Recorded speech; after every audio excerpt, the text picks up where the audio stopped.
अध्यात्म ज्योतिष के तमाम दर्शकों का बहुत बहुत स्वागत और अभिनंदन। आप सबको राधे राधे। आप सब कैसे हैं? आशा करते हैं आप सब स्वस्थ होंगे।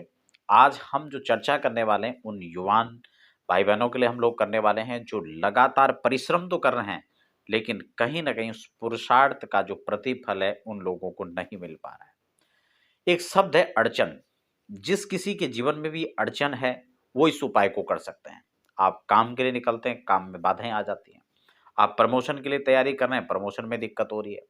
आप नौकरी के लिए प्रयासरत हैं, नौकरी में दिक्कतें हो रही हैं। आप जहां पर काम कर रहे हैं पूरी निष्ठा के साथ कर रहे हैं, लेकिन फिर वहां पर दिक्कत खड़ी हो जाती है। किसी नए काम की शुरुआत के लिए सोचते हैं, वहां पर अड़चन आ जाती है। विवाह के लिए तैयारियां हैं, सब कुछ व्यवस्था हो रही है, लेकिन फिर भी बात नहीं बन पा रही है। तो ये अड़चन शब्द जहां पर भी रुकावटें पैदा हो रहा है, आपको ये दिक्कतें फेस करनी पड़ रही हैं, तो आपके लिए आज का उपाय श्रेष्ठतम है। इससे पहले मैं उस उपाय के साथ चर्चा को आगे बढ़ाएं, आपसे निवेदन भी रहेगा, अगर आप पहली बार चैनल पर विजिट कर रहे हैं या चैनल को सब्सक्राइब नहीं किया अभी तक, तो आप चैनल को सब्सक्राइब कर लीजिए, बेल आइकन साथ ही प्रेस कर लीजिए। आने वाली अपडेट्स आपको प्राप्त होती रहेंगी। देखिए, ये अड़चन को मिटाने वाला ये उपाय आप कह सकते हैं, और खासकर मकर संक्रांति बहुत सन्निकट है, मकर संक्रांति पर ही आपको करना है। आपको मकर संक्रांति की अग्रिम शुभकामनाएं।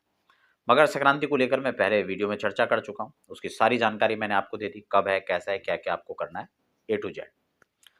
आज हम जिस उपाय की बात करें सिर्फ उस पर ही हम चर्चा करेंगे, क्योंकि इस उपाय को लेकर आप उत्सुक हैं और ये जिज्ञासा आपके मन में है। कई बार जब बहुत पुरुषार्थ हम कर लेते हैं, बहुत परिश्रम करते हैं, लेकिन प्रतिफल नहीं मिलता है, तो उदासी भी आने लगती है।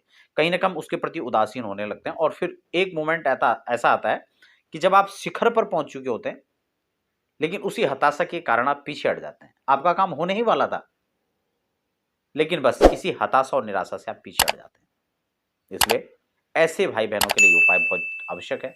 आपको मकर संक्रांति के दिन, यानी 15 तारीख की हम बात कर रहे हैं, क्योंकि 14 को पर्वकाल नहीं है, 15 को पर्वकाल रहेगा।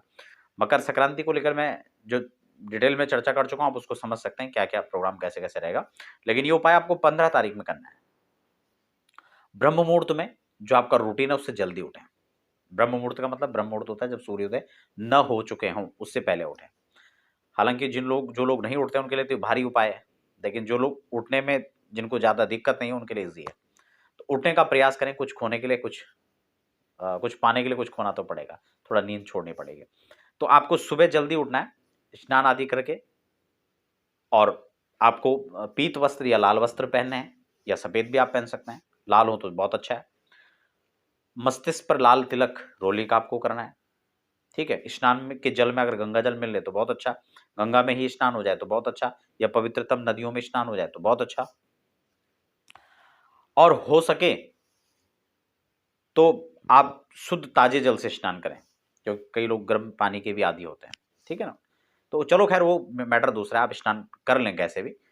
पीले वस्त्र, सफेद वस्त्र, लाल वस्त्र आप पहन लें, और साथ ही आप स्वच्छ कपड़े पहनने के बाद तिलक आदि करके, और जो भी आप पूजा पाठ करते हैं वो करने के बाद आपको क्या करना है, आप कुछ तिल, आप सफेद तिल लो या ब्राउन तिल लो, काले नहीं लेने आपको। इस तिल को आप तांबे की एक छोटी सी गड़बी में भर लेना है। आप स्टेप बाय स्टेप बात को समझें और ये उपाय करें, बहुत प्रभावी उपाय है। आप इसको करेंगे, इसका तत्काल रिजल्ट भी आप देखेंगे। तो तांबे की गड़बी है, जो तिल है, ये आपको पहले दिन ही ले लेना है। आप और 2 दिन पहले भी ले सकते हैं, इसमें कोई दिक्कत नहीं। लाने का कोई मुहूर्त नहीं है, कहीं आप इसी में उलझे रह जाओ, तो लाने का कोई समय नहीं है। आपने जब उपाय करना है उस समय की आप प्रक्रिया को समझ लें। तांबे की उस गड़बी में, स्वच्छ गड़बी, धोने की आवश्यकता नहीं है, आप उसी गंगा जल से आप उसको शुद्ध कर सकते हैं, और उसमें आपको क्या भरना है, तिल भर लेने हैं। साथ ही इसमें गुड़ की डली ऊपर से रख लेनी है, कोई क्वांटिटी नहीं, कितनी मात्रा में रखना है, क्या रखना है, एक डली आप रख लें। साथ ही इसमें 11 रुपए, 21 रुपए, 51, 101, जो भी आपकी श्रद्धा बन रही आप उसको रख लें। और इसमें तिल, गुड़ और दक्षिणा रख करके 3 ही सामग्री है, और कुछ नहीं इसमें रखना है। और इस सामग्री को आपने बिना किसी से कहे, जब ये उपाय कर रहे हो तो आपको किसी से चर्चा नहीं करना है, कोई वार्तालाप नहीं करना है, ना घर में किसी को ये चीज बताना है। आप कोई उपाय कर रहे हैं, अगर घर वालों से बताना भी चाहते हो तो सिर्फ इतना बताएं कि आप में विक्षेप ना करें, ठीक है ना, उस डिस्टर्बेंस आपको ना हो। आपको ये उपाय चुपचाप अपना घर में ये सब कर लेना है, और इसको लेकर के एक पन्नी में या पॉलीथीन, जो भी आपके पास में एक कैरी बैग है, उसमें आपको रख लेना है, और किसी भी मंदिर में जा करके कोई बड़ा मंदिर है, छोटा मंदिर है, किसी पुजारी को किसी को नहीं देना है।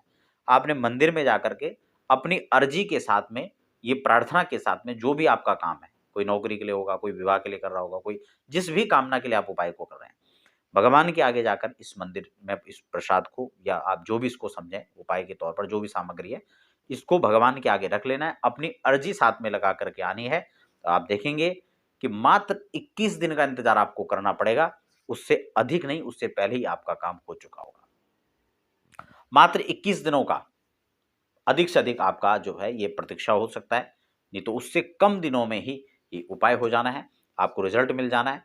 और स्नान पूजा के बाद जब आप घर से जाएं तो भगवान सूर्य को अर्घ्य देकर जरूर जाएं, और जब वहां से लौट करके आते हैं तो फिर भगवान सूर्य को अर्घ्य दें, इस बात का ध्यान रखना है। तो आप सबको अग्रिम शुभकामनाएं। आप इस उपाय को कीजिए, आपकी रुकावटों में, आपकी विघ्न बाधाओं में आपको इससे मुक्ति मिल जाएगी और आपका जो कार्य है वो निश्चित रूप से पूर्ण होगा।